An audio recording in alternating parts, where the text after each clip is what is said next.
nama Bapa dan Putra dan Roh Kudus. Amin. Semoga Tuhan beserta kita. Bapak, Ibu, serta saudara semua, hari ini adalah hari pesta peringatan Santa Maria Goretti, perawan dan martir. Sedangkan bacaan yang kita gunakan sebagai bahan renungan diambil dari Injil Matius bab 9 ayat 18 sampai 26. Isinya sebagai berikut. Sementara Yesus berbicara demikian kepada mereka, datanglah seorang kepala rumah ibadat lalu menyembah dia dan berkata, "Anak perempuanku baru saja meninggal. Tetapi datanglah dan letakkanlah tanganmu atasnya, maka ia akan hidup." Lalu Yesus pun bangun dan mengikuti orang itu bersama-sama dengan murid-muridnya.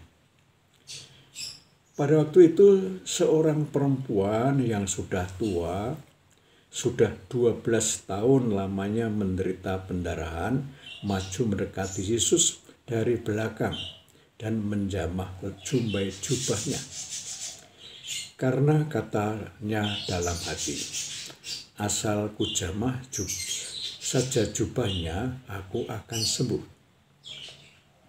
Tetapi Yesus berpaling dan memandang dia serta berkata, "Teguhkanlah hatimu, hai anakku, imanmu akan menyelamatkan engkau." Maka sejak saat itu sembuhlah perempuan itu.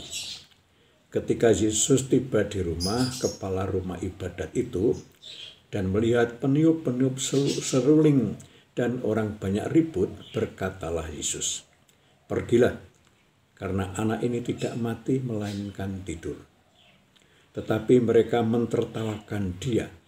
Setelah orang banyak itu diusir, Yesus masuk dan memegang tangan anak itu.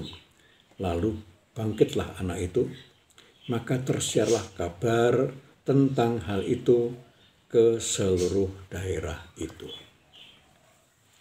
Bapak, Ibu, serta saudara semua, Injil hari ini mengajar kepada kita semua bagaimana kita harus mohon rahmat Tuhan.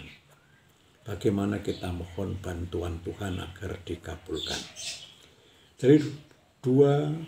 Dari bacaan ini dan dua tokoh yang ada, bisa ditarik kesimpulan untuk mohon rahmat Tuhan hanya ada satu cara, yaitu rendah hati, mau merendahkan diri di depan Yesus. Yang pertama, kepala rumah ibadat merendahkan diri di depan Yesus, menyembah dia, meskipun dia itu adalah seorang kepala rumah ibadat. Sedangkan Yesus bukan siapa-siapa. Sebetulnya, kepala rumah ibadat itu bisa memerintah, bisa meminta. Namun yang terjadi adalah dia merendahkan diri di depan Yesus, memohon agar Yesus berkenan datang untuk menyembuhkan anaknya yang meninggal.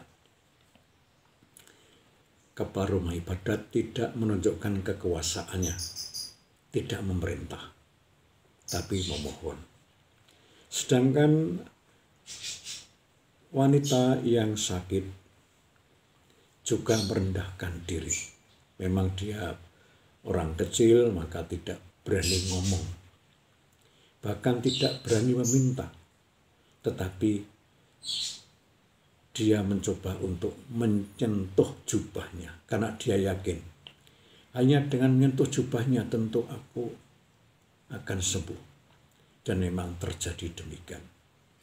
Selain rendah hati juga karena iman, sebetulnya permohonan itu bisa dikabulkan oleh Tuhan.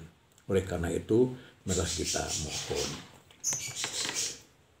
Tuhan yang Maha Pengasih, Penyayang, Pengampun, berilah kami rahmat-Mu agar kami semakin tebal iman kami, juga kami mampu untuk merendahkan diri mau rendah hati di depanmu sendiri.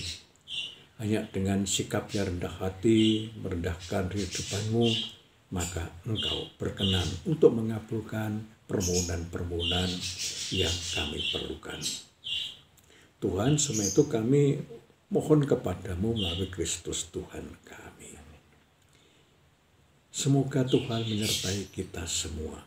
Dan semoga kita semua diberkati oleh Allah yang Maha Kuasa, Bapa dan Putra dan Roh Kudus. Amin.